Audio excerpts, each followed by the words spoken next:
বর্তমান নারীদের কাজের পরিবেশ কেমন 2025 সালে এসে, এই কথাটা যদি আপনাকে বলতে হয় তাহলে আপনি কিভাবে দেখবেন জিনিসটা? অফকোর্স এটা খুবই রেলিভেন্ট একটা প্রশ্ন। আমি আসলে ক্যারিয়ার শুরু করেছি এখন থেকে 12 বছর আগে। তো যখন আমি গ্র্যাজুয়েশন করছিলাম, গ্র্যাজুয়েশনের সময়েই আমি কিন্তু অলরেডি পার্ট টাইম জব শুরু করি গ্রামীণ ফোনে। তখন পার্ট টাইম অপরচুনিটি ছিল।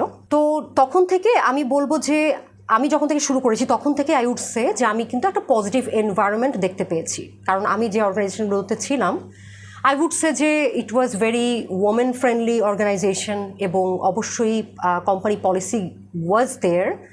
এবং আমি যদি বিভিন্ন মাল্টিন্যাশনাল অর্গানাইজেশনগুলো বলি, ইভেন নাওয়াডেজ বিভিন্ন লোকাল অর্গানাইজেশনগুলো ফলো করে যে এইচআর পলিসিস এবং কোম্পানি পলিসিস। সো এই যে এইচআর পলিসিস এবং কোম্পানি পলিসিস এগুলো ইমপ্লিমেন্টেশন হচ্ছে। আমি বলবো যে আমি বলবো যে যখন থেকে আমি ক্যারিয়ার শুরু করেছি তখন থেকে আমি পেয়েছি। যেমন যখন গ্রামীণ ফোনে ছিলাম ওখানে জেন্ডার ইকুয়ালিটি, সো আমি যখন গ্রামীণ ফোনে কাজ করতে শুরু করেছি তখন থেকেই কিন্তু আমি এই জেন্ডার ইকুয়ালিটিটা নিয়ে আমি শুনতে পাচ্ছি, আমি ওখানে শিখেছি।